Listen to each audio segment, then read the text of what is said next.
9 days of wasted public funds. Attorney, nakasyam na araw na ngayon ang impeachment trial kay Vice President Sara Duterte. Ito ba ba'y nasusundan ninyo? At ano bang masasabi ninyo sa unang bahagi pa lang ng sinasabing mahabang impeachment trial days laban kay Vice President Sara? 9 days of wasted public funds.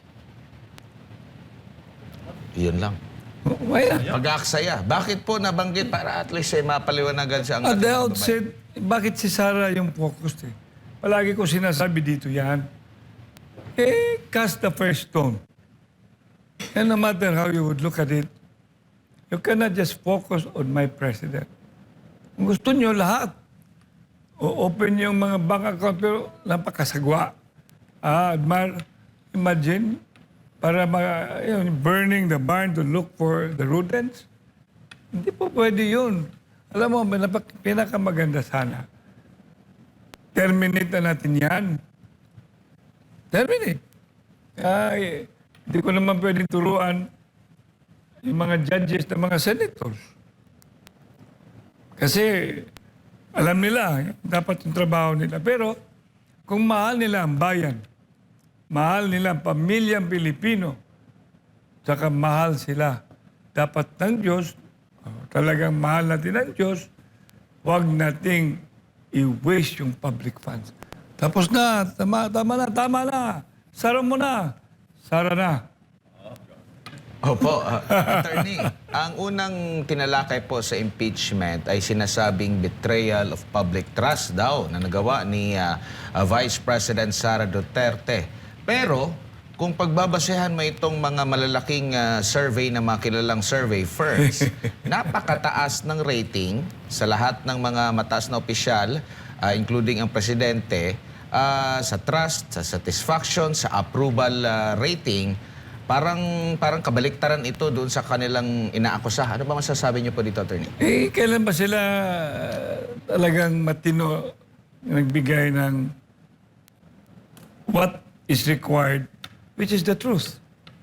And if you are a Christian, you know, if you have God, God is the way, the truth, and the life. What is prevalent? Nakikita mo yan, mga, ayoko na because I would be accusing, I will be alleging, etc., etc. Pero as a lawyer, no matter what, and then as a supporter, I would like to be very clear. BP Sara, binabantawag ko sa kanya, Presidente Sara Duterte. Kung tutusin mo, mahabang istorya, MJ, si Mike Rama sa Cebu, member ng UNITEM, Marcos Duterte. Kaya, to cut the story short, marami nangyayari. Kasama ako, nagiging being oppressed, being persecuted, pero hindi ako maghihinto. Hindi ako hihinto to bring the truth. At yan ang kailangan natin. Ano ba nangyayari dyan sa impeachment trial na yan? In aid of grandstanding, in aid of election, or in aid of wasting government funds? Opo, at ano kaya ang dahilan, Attorney, sa nakikita nyo po na parang, di ba, nagkaroon ng hindi magandang pagkakaunawaan. Parang nawala ang UNITEAM way back mga late 2023 or early 2024 ba. At hanggang ngayon, grabe yung mga alegasyon, persecution, paninira, laban sa pangalawang Pangulo. Yet, siya pa rin yung pinagkakatiwalaan ng taong bayan kung pagbabasehan yung mga survey. Ay nako, MJ, Kadmar, when personal interest predominate, much less motives already being manifested, intentions, no matter how you hide it, it will always bring selfish interest. Kaya malayo pa 2028 sana what the tandem should have been focusing at was to really bring, because that was the promise every time during the election, that the tandem will bring prosperity, peace, and progress. Paano? Ang daming mga issues hindi na re-resolve. Litany of issues and litany, be it force majeure or man's created. Opo. Hindi rin po ba ganito rin yung ginawa ng mga kritiko ng dating administrasyong Duterte bago pa man siya naging presidente during election hanggang sa naging presidente, pero umupo siya na may mataas na grado at umalis siya na may mataas pa sa grado kumpara doon sa pag-upo po niya. Attorney, parang hindi nagsawa yung mga kritiko ng mga Duterte na sa resulta pa rin ng paniniwala ng tambayan. Ganun talaga, when you are into politics, there will always be critic, there will always be critic. It can be constructive and destructive. Pero, democracy, yun ang makikita mo. Pag sasabi ka against or in favor, democracy is in action. I do not want to reveal ilang taon na ako. But the Rama been in public service since 1916. Kung binabasa ko yung libro ng lolo ko, forward hanggang ngayon, di man nagkakaiba yun eh. Sisiraan talaga noon pa. Pero, if your metal is really that strong, you just like Digong, you will end up very popular until popular up to the end. Kasi nga, sobra sa ka-popular. Kaya kinidnap siya. At saka inisnatch. Andun na ngayon sa Hague. We have to pray for Tatay Digong that he'll get over. He will be back, but not soon. He will be back. If he's not going to be, and all things will be better for himself. He should be back. Attorney, good evening. Yes, sir. May gabi, sir. May gabi, MJ. Tulungan niyo po kami, sir, na may paliwanag ang konteksto, ang cause and effect, o yung epekto na lang po dito sa naging pasya ng Senate Impeachment Court. Doon po sa kanilang pagpayag sa kahilingan po na isabpina ang bank records, tax records, at Anti-Money Laundering Council documents, CPP. Unahin ko po, sir, yung mga pinayagang isabpina, peso-denominated accounts. Ang sabpina, limitado lamang sa bank account na gumagamit ng local currency o Philippine peso. Anong tingin mo doon, sir? Okay ba yun, sabpina? Sa totoo, sinabi ko kay Admar yan bakit si Sara lang? It's a selective justice. Should never do that. It's a selective process. Nitty-gritty na yung sinasabi mo, MJ. Currency or what not. The point is, bakit umabot pa tayo dyan? Admar, MJ? Tapos, ngayon lang, umabot na sa yung sinasabi ng mga judges o sino yon, lahat na. Lahat na. Buksan na. Imagine.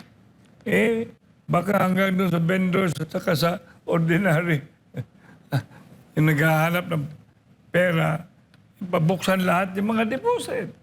Ano na lang mayayari ng banking system natin para tayong exposing a malady in our country na talagang pag hindi ito hihinto, it becomes irreversible. Opo.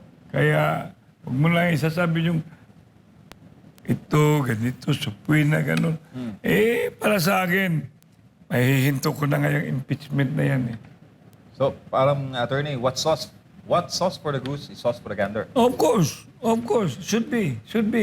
Pero, yun na nga, kung siya at saka ito, ewan ko ba, when we start opening the Pandora's box, and it becomes a can of worms, wala na. What's going to be the ending of our country, Admar, MJ? We've been being hearing that our country is going towards the dog, that our country is being known as a banana republic. My God, ano pa kaya yung another description ng ating country in due time? Kung mayroon pa tayong country. Po. So kung ang issue dito, attorney, ay pananagutan, yung accountability, it must be for all. Kagaya po ng Of panawagan course. Should not be pinipilabang selective. Senator Robin Padilla noong nakaraang araw. Yeah, it should be, with due respect with my good friend Ruben, kasi pag inumpisahan mo yung i-open mo lahat, sabi ko nga sa usual dyan hanggang saan tayo matapos? Admar? MJ? Wala na. Walang katapusan. Wala kang makikitang walang katapusan. Hintuin mo na. Isara mo na. Sara na. Pero, attorney, doon po sa grave threats, 9 days po tinalaka yun. As a Cebuano speaking, sir, ano ang hindi nila mag-gets na, kumbaga, naggagawa ng mga Cebuano speaking, Visayan speaking people, na pag narinig po ng mga Tagalog, ay hindi agad nila mag-gets kasi tayo lang ng mga Bisaya ang makagets. Alam mo, talagang gusto nila yung ulo ni President Sara Duterte. Kaya, kahit walang kwenta, imagine yung grave threats, narinig ko yun Alam ko naman, mga Bisaya, tayo ay kinukomprot. Yung bunganga natin, lalabas yan lahat. Pero, ano ba yan? Kung hindi mo i-execute, di wala yan. It's more or less lip service. Tapos, pag sinasabi mo yan, tingnan mo yung konteksto. Kaya nga palagi kong sinusundan ko dyan Mayroon pa talagang hinahir na assassin. Alam ba nila yung nasa loob, nasa heart ng ni BP Sara? Hindi. Kaya, wag na. Sayang give trip na yan. Ordinary lang yan sa atin. Mga Subuanon, mga Bisayang dako, Admar, yung tinuntunan ko mo, Admar, kasi kumagong ka na ako. Parang ganon. That's like, ikaw, duwatag basketball, giro kay ka, bangila niya tika. Well, I mean, it's a statement, spontaneous, pero ang pinaka-importante, nabangilan mo, nasukmagan mo. More or less, it's all about context. Kaya, wag naman.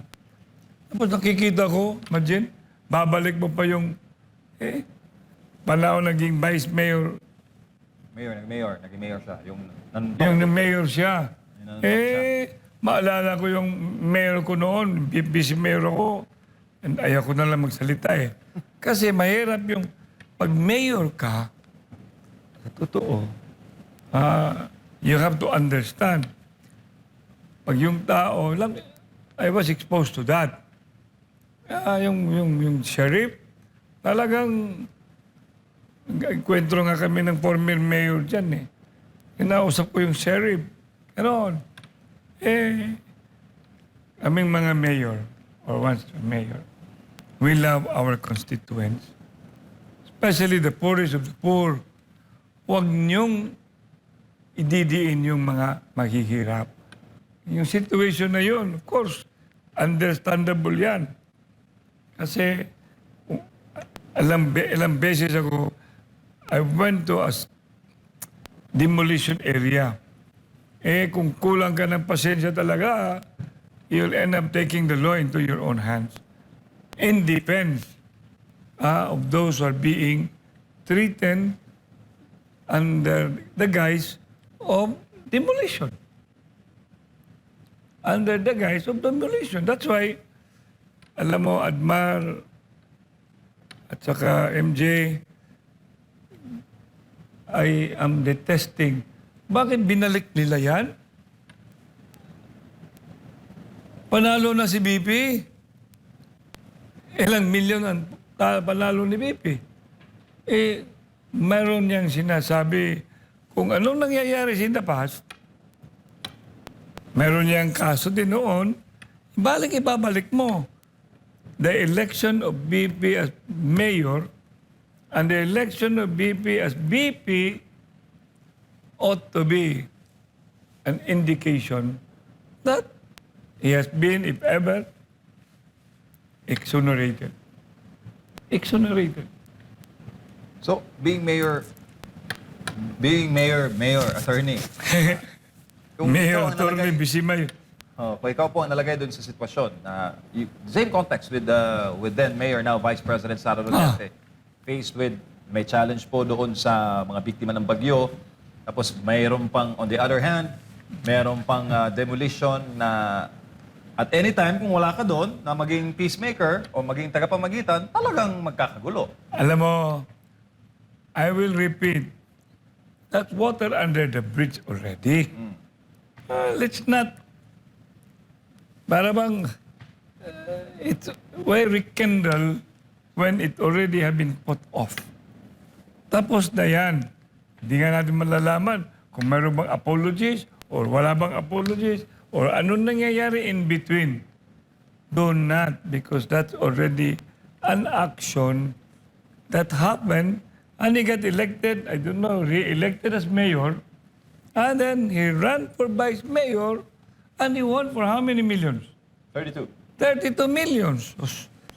Kaya yung mandate ng mga tao, buong Pilipinas, huwag na natin pag-usapan yun.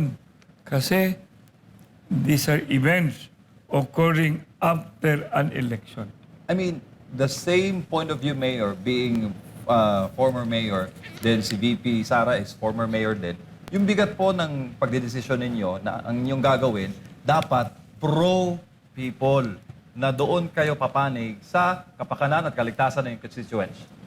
Sir, Sa totoo, gano'ng kabigat ang ganong pagpapasya? mahirap yan. Alam mo, but you will always have a lawyer. And she's a lawyer.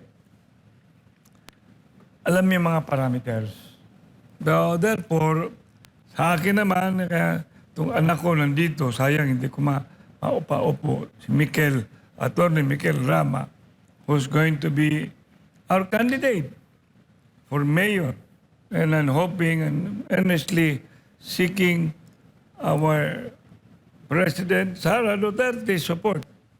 So, kaya, pag sinasabi mo yan, hindi basta-basta pag maging mayor ka. Alam mo, hindi basta-basta. Kaya pinaka-importante, hindi ka matakot. Hindi ka matakot. Kasi pag matakot ka, kasi maraming ma-affected, mali yun. Tingnan mo yung nangyayari. Bagyo. Takot yung previous mayor na we will address the 3-meter dwellers. Magdating ng undescribable rise ng level ng water. Sino ang magiging victims? Mahihirap. Tapos, takot ka. Kung na mamamatay yung mga mahihirap, saan ang konsensya mo? Kaya minsan, it may be hurting, but one day, those who have been affected by your political will be thankful.